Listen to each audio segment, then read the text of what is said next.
welcome to Confused Reviews, where a cartoon drawing reviews movies. And in the last episode, I found the gateway to Pinhead's world, which just so happens to be a Rubik's Cube. And I also, unfortunately, reviewed Hellraiser IV Bloodline. And now that I finished that, I'm being forced to review the next movie in the series, Hellraiser Inferno. Haha, this should be fun. These interruptions are gonna be the death of me. Not my problem. Yeah, whatever. Anyways, the Hellraiser films, to me, up to this point, consist of two great ones, one average one, and a pile of horse shit. So the theatrically released Hellraiser movies were 2 for 4. The same cannot be said for the subsequent direct-to-video Hellraiser sequels. Starting with the 5th installment entitled Hellraiser Inferno, you know you're off to a great start when this movie wasn't originally supposed to feature the Hellraiser brand. So for a lack of better demonstration, here's what they did to morph an average horror script into a cash-grab Hellraiser flick. So we start by sprinkling bits and pieces of Cenobites throughout the script, and that's it. That's all it takes.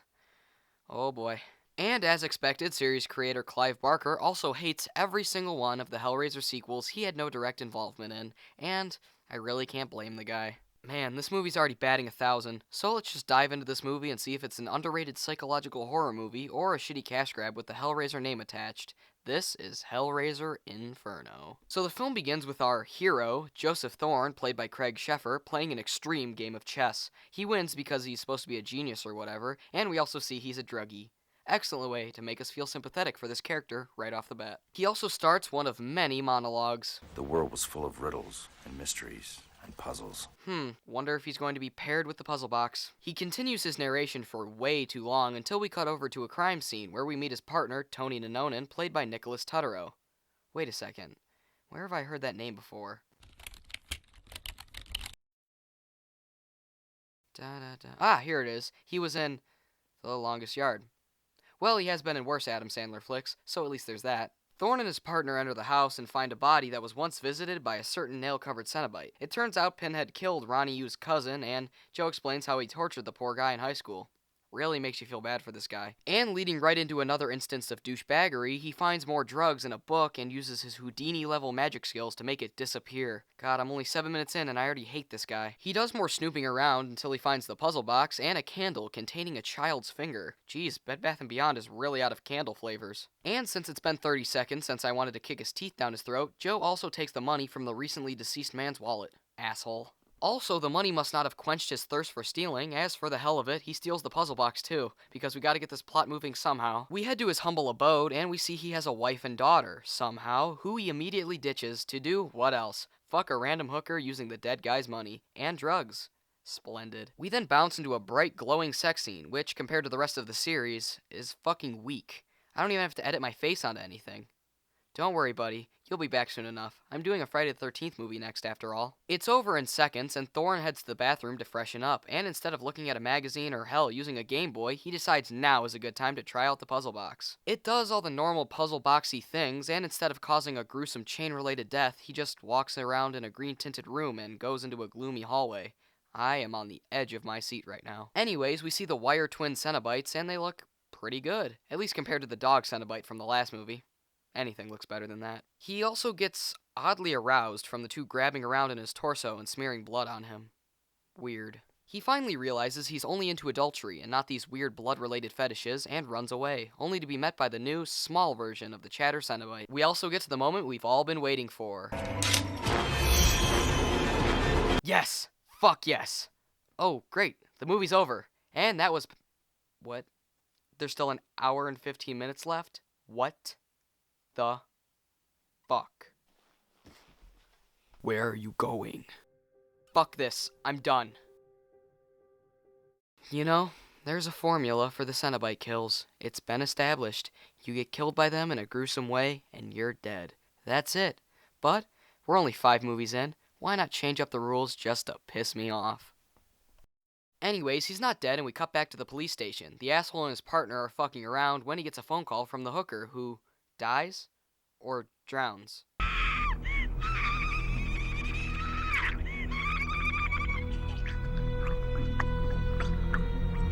Aw, her and Pinhead spent the day at the beach. How cute. He heads back to the shady motel and checks the shower to find Marion Crane? Just kidding. I wish. Thorne hops in the cruiser and convinces Tony to help him wipe down all the traces of him being there. Because why wouldn't you help your cheating, drug addict, thief, asshole partner escape the law? But when you star in multiple Adam Sandler movies, your brain pretty much turns to mush anyways, so it's understandable why he's retarded. He also adds to the countless list of reasons he should be curb stomped because he places Tony's cigarettes at the crime scene. He helped you escape this mess and you're gonna fuck him over? God, I hate you. Oh, and this movie's finger fetish continues as they find another finger in the shower. They really were banking on people being scared of severed fingers. We return to the police station as Thorne asks how the progress of tracing the prints found on the puzzle box is going, even though he stole it and no one noticed. Anyways, he continues his motif of making the entire population hate him by throwing the guy's book and using his super genius mind to find matches in the matter of seconds. Of course he did. We then continue the investigation by going to a body piercing shop because these movies are into that weird shit. As Thorne meets with Triple X, and he throws the guy around because, as we've been over, he's a cunt. Moving away from that scene, Thorne heads over to the ice cream truck from Shameless, and he buys more drugs from Bernie, played by Nicholas Sadler, and asks about the engineer. I don't know no engineer. Well, you shouldn't have said that. I hate that! Ow! Oh, what the hell, man? Told you. After a bit more ass-kicking, Bernie tells the tale as old as time. A man falls in love with a hooker who belongs to the engineer and starts receiving packages from said hooker. As he found her laying in bed, found her decapitated fucking head. You know, that classic tale. And even though Bernie has told him a lot of info, he still beats him up a little bit more. And leaves. Tony meets with Joe about wanting to come clean about clearing the crime scene. But Thorne ain't having none of that and tells him how he planted Tony's cigarettes and pen at the scene.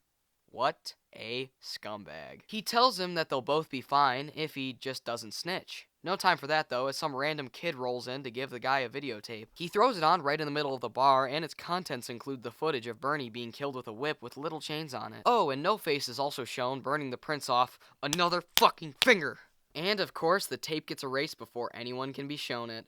And the captain suggests a visit to the station shrink is a good idea, and we meet Dr. Paul Gregory, played by James Renner, or as I like to call him, Robin Williams and Steven Spielberg's love child. Tell me they don't look the exact same. They chat for what feels like a century about nothing relevant, and he reschedules so we can cut over to Thorne doing a monologue, and this.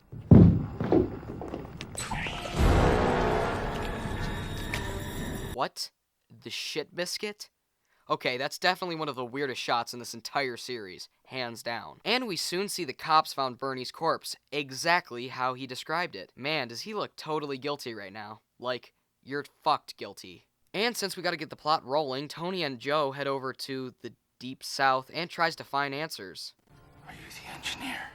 Are you the keymaster? He literally gets zero new information, and he chases after the cue ball with teeth and, prepare yourself, gets his ass kicked by either Jonah Hex or by Asian cowboy ninjas. Cool. I dig it. Tony arrives just to save him, and, as we all know, he can't say thank you or anything, and instead continues to be a douche. Turn it off! God, does he have one redeeming quality? But instead of heading over to an emergency room, he just goes back to see Dr. Gregory and yells at him about the puzzle box and about the engineer. And it's pretty fucking obvious that he now has some importance to this movie. Wonder who he is. Anyways, he just narrates some more as he heads home to go for the Worst Dad of the Year award, and he receives a call from his mother, who's been visited by our main man, the engineer. He rushes to the hospital, and everything seems to be in order, but as he enters the green-tinted room again and finds a pool of blood oozing through the door, he then wakes back up.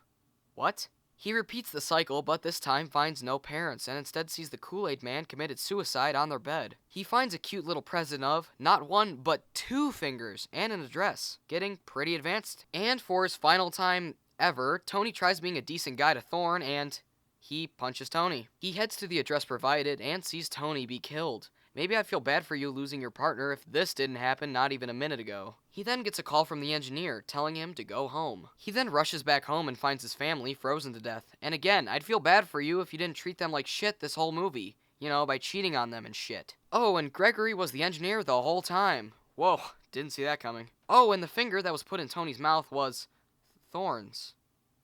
What? I don't understand. That makes 2 of us. The engineer also tells him that he's a fucking idiot, and when he told him to go home, he meant his childhood home.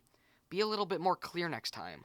And since we haven't had any Pinhead in this movie, he then morphs into our favorite Cenobite and tells him to go home Again, he heads to his green-tinted home again and follows little Dustin here downstairs, and he calls out to his mom. The house then falls apart, and he sees his mother and father have lost their eyesight, and he fucking shoots them both.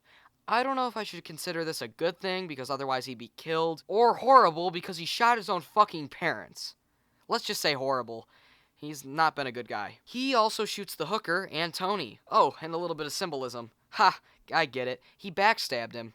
Good one, movie. Oh, and for good measure, Bernie gets blasted away too. And just when you thought this movie couldn't get possibly more dumb and confusing, it's revealed that No Face was Thorne the whole time. Wait, what? Don't worry if you were confused like 99% of the audience. Pinhead comes out and explains it's all one big symbolic metaphor for the people he caused pain in his life. Clever? Oh, and in case you're feeling completely underwhelmed, here's a good Pinhead quote, just to lift your spirits. Welcome to hell. And it appears it was all a dream. And before you can slam your head in a car door for them using that overused cliche, he gets a phone call from the hooker again. But he does what the audience wants to do right now, and it turns out his punishment is kinda sorta being tortured by the Cenobites forever. And what seems like something ripped directly out of The Twilight Zone, Tales from the Crypt, or Alfred Hitchcock Presents, our tale concludes with Joseph realizing he's royally fucked. And that was Hellraiser Inferno, and it was...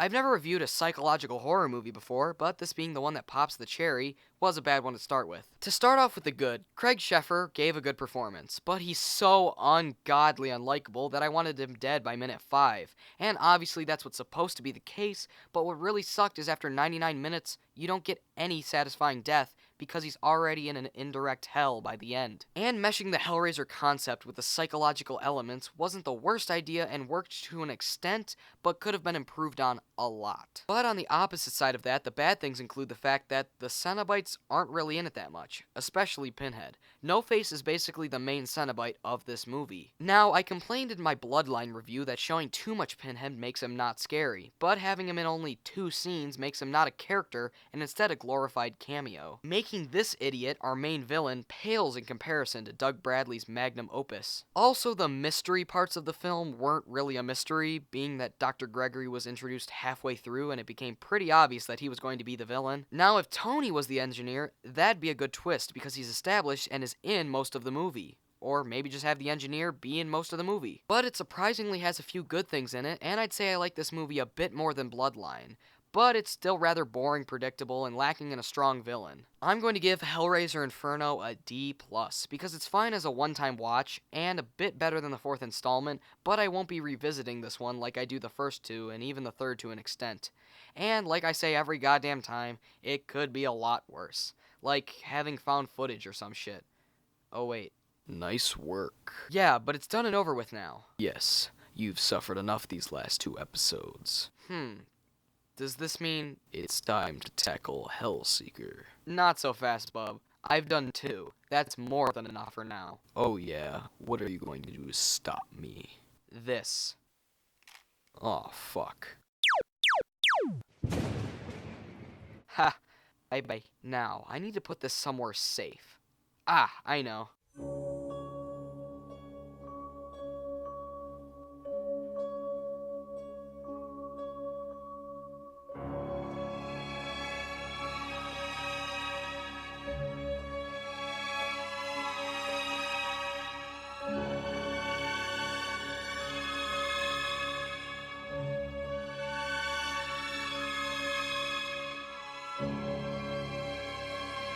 Man, this season is already off to a weird start.